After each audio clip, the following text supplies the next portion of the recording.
Hey guys, so as y'all know, New York is a sanctuary state. But there's one county that's saying enough is enough. Nassau County is defying Governor Kathy Hochul, teaming up with ICE to deport criminal migrants. Yes, even in deep blue New York. They're taking real action to protect their communities, guys. This is exactly the kind of leadership we need to see across the country. In this clip, I'm going to show you Nassau County Legislator Sam Goetz breaks down how they're fighting back against soft on crime policies and making sure that these dangerous criminals don't walk free. You need to hear this. Check it out. Well, despite blue New York State sanctuary status, some counties are taking matters into their own hands and helping ICE agents track down and deport criminal migrants to keep their residents safe. Nassau County is one of those areas siding with the federal government over the state, and Legislator Sam Goetz joins me now. Sam, good morning to you. So Governor Kathy Hochul is not playing ball with Donald Trump or ICE, but Nassau County is. So tell us how. Hi, good morning, and thank you for having me. Well, first, this administration, County Executive Bruce Blakeman, the first thing he did when he took office back in 2022 was sign an executive order that said Nassau County is not a sanctuary county. So his position on this illegal immigration has been clear from the start. Now we have partnered with the U.S. Immigration Customs Enforcement Agency to designate 10 of our detectives, our outstanding detectives, to work with ICE and to carry out targeted, enforcement. And then we've also, in conjunction with that, have held off 50 beds at our Nassau County facility to hold detainees while they're processed through the, federal law, immigration, whatever ICE is going to do. But we are providing them that opportunity to detain them in our facilities. Has Governor Hochul voiced any opposition to Nassau County partnering with ICE? I have not heard some, but my guess would be yes. But I have not specifically heard anything. Well, understood. So Long Island has battled transnational gangs like MS-13 for years. And two examples, in Nassau County, a Honduran national raped a young girl, and a gang of South American robbers cut their ankle monitors off with their own burglary tools. Serious crimes are being committed in Nassau County, and I'm sure that's a major motivating factor for you in doing what you're doing. Absolutely. In New York State, we have laws that prevent criminals from being detained. We've lost the judicial discretion to, and we just release these criminals back onto the streets to reoffend.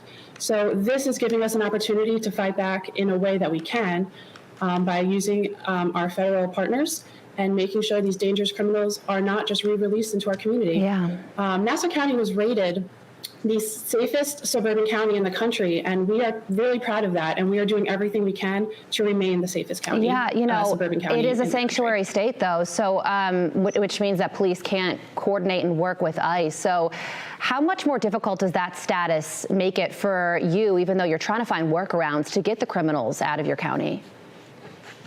It definitely poses challenges. There's lawsuits and things like that continually come down from Albany. But, the federal government preempts state law, and we're doing what we can under federal law to work with ICE.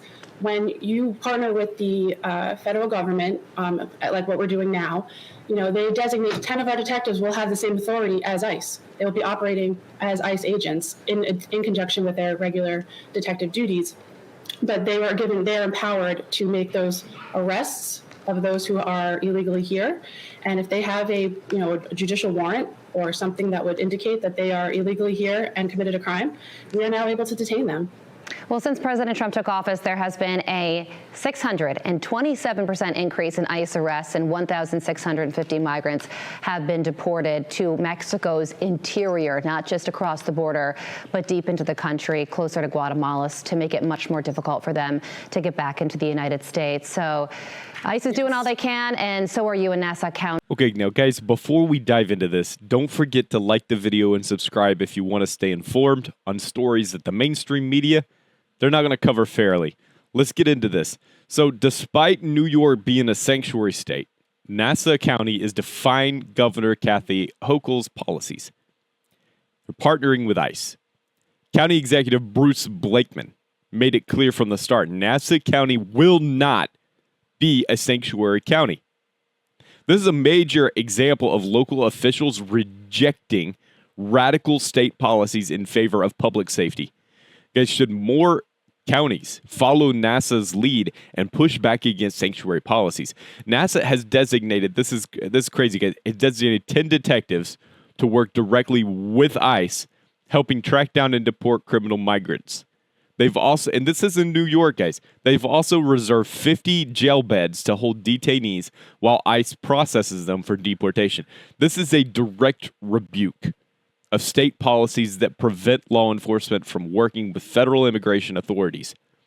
Should local law enforcement have more power to work? Guys, or should an immigration enforcement be solely a federal responsibility? Or should we be giving local law enforcement more power when it comes to working with ICE? Long Island has dealt with these serious crimes committed by illegal migrants, including MS-13 gang violence, rapes, organized burglaries. The shocking case they put in this video, a Honduran national raped a young girl. A group of criminals cut off their ankle monitors to continue robbing homes. Guys, these crimes are 100% preventable. Yet New York's policies have made it harder to detain and deport offenders. Why do Democrat leaders prioritize sanctuary policies over public safety? It makes no sense. And even though New York law prohibits police from coordinating with ICE, NASA is finding a way to work around it. They're using federal law to empower local detectives, essentially giving them ICE authority. This right here, guys, is how you fight back against bad policies. You find legal avenues to enforce law and order, but you've got to do it. You've got to enforce law and order. If other counties did what NASA is doing, how much safer would our cities be?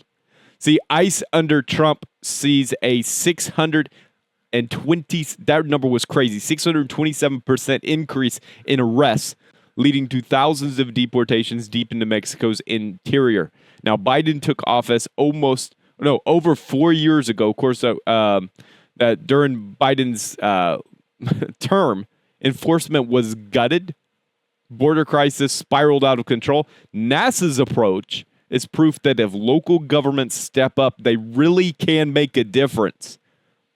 Do you think, guys, that Donald Trump is going to get the job done? Let me know what you think down in the comments, because this is exactly why we need strong leadership at every level, guys. Local, state, federal.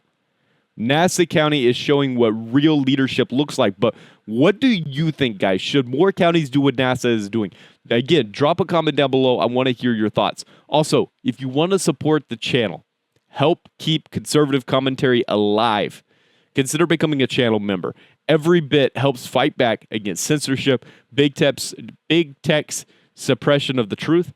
And guys, I just got to say thank you for watching the video, and I'll see you in the next one.